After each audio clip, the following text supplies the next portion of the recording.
बच्चों, कल आपने भारतीय संविधान में अधिकारों में 4 मौलिक अधिकार पढ़ा था। समानता का अधिकार, स्वतंत्रता का अधिकार, शोषण के विरुद्ध अधिकार और धार्मिक स्वतंत्रता का अधिकार। आज बच्चों संस्कृत एवं साहित्य संबंधी अधिकार, जिसका उल्लेख अनुच्छेद 29-30 में है।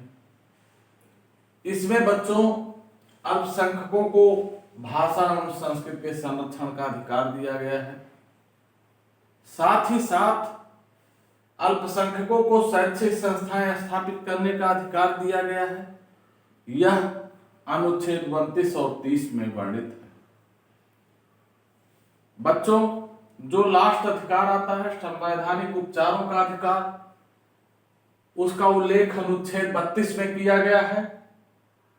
यह सबसे महत्वपूर्ण अधिकार है, क्योंकि अधिकार तब तक सार्थक नहीं होंगे जब तक कि उनकी सुरक्षा का उचित व्यवस्था ना हो। भारतीय संविधान निर्माता इस चीज को समझते थे, अतः उन्होंने संवैधानिक उपचारों का अधिकार संविधान में मौलिक अधिकारों के अंतर्गत सम्मिलित किया। डॉक्टर अंबेडकर ने इसे संविधान की आत्मा कहा था। क्यों कहा था?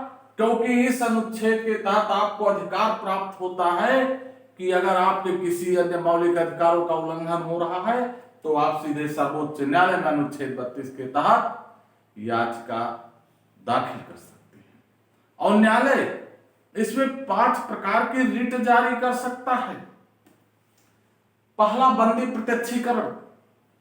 यदि किसी को कार्यपालिका द्वारा अवैध रूप से बंदी बनाया जाता है तो उस स्थिति में यह रिट न्यायालय जारी करता है।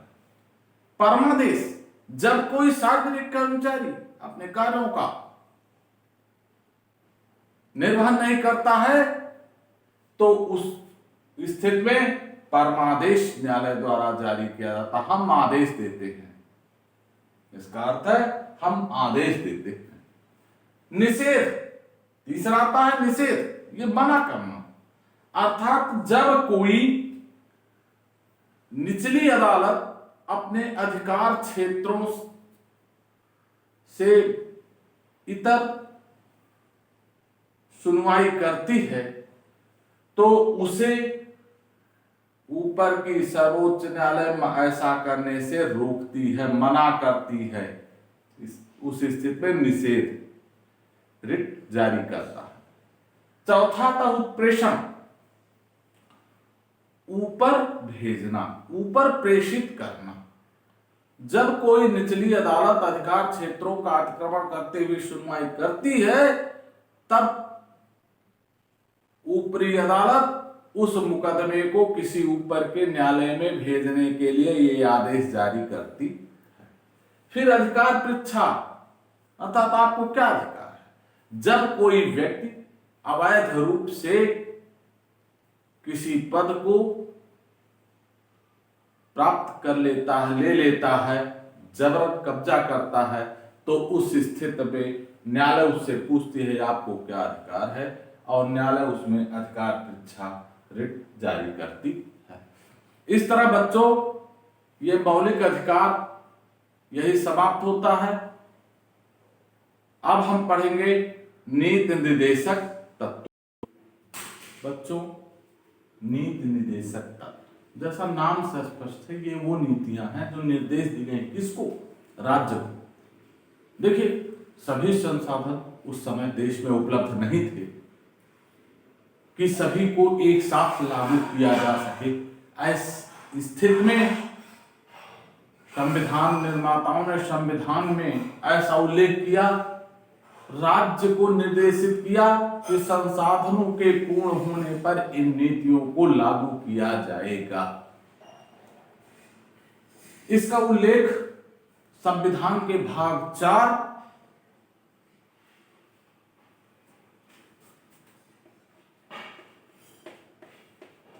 अनुच्छेद 36 से 51 के मध्य किया गया है। बच्चों, इन नीति निर्देशक तत्वों का जो उद्देश्य है वह लोगों का कल्याण है, लोगों के हित साधन है। इसमें सामाजिक और आर्थिक तथा राजनीतिक न्याय जो संविधान की प्रस्तावना में लिखा गया है उसको प्राप्त करने का लक्ष्य निर्धारित किया गया। इसके अलावा जीवन स्तर को ऊंचा उठाने का उद्देश्य था और संसाधनों के समान वितरण की बात कही गई कि संसाधनों का वितरण इस तरह हो कि उसका लाभ सभी लोगों को मिल सके। इसके अलावा अंतरराष्ट्रीय शांति को बढ़ावा देने के लिए भारत प्राचीन काल से ही कटिबद्ध रहा है। भारतीय संस्कृति में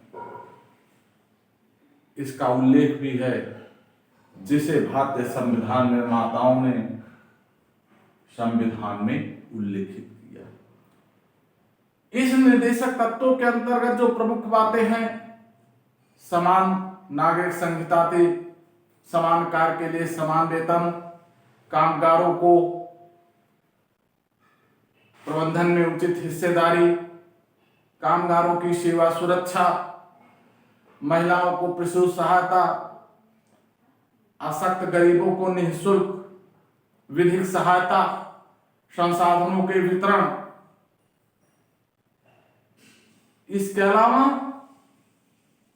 0 से 6 वर्ष तक के बच्चों को उचित पोषाहार की व्यवस्था, कार्यपालिका न्यायपालिका के पृथक्करण की बात, पर्यावरण के संरक्षण, पशुधन संरक्षण के अलावा अंतरराष्ट्रीय शांति की बात भी इन नीति निर्देशक तत्वों के अंतर्गत की गई है। बच्चों, यहां एक चीज समझ लीजिए, नीति निर्देशक तत्व और मौलिक अधिकारों के मध्य अंतर क्या है।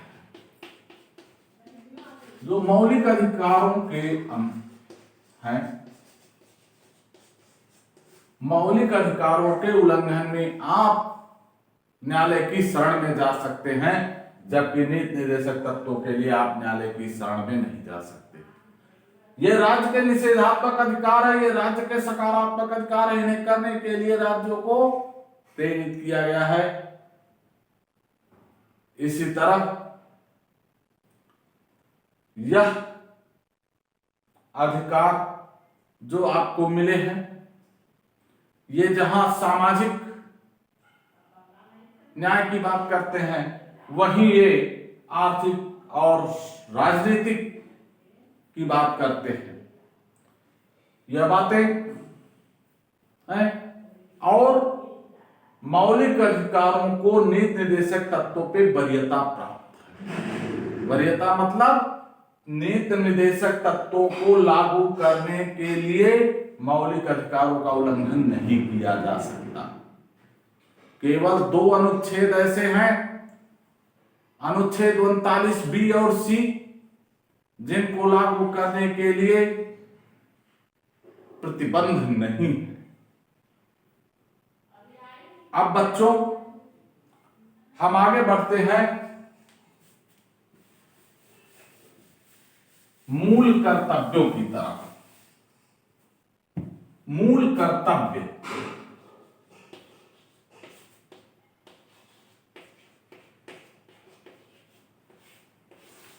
मूल कर्तव्यों का उल्लेख संविधान में 42वें संविधान संशोधन द्वारा जो है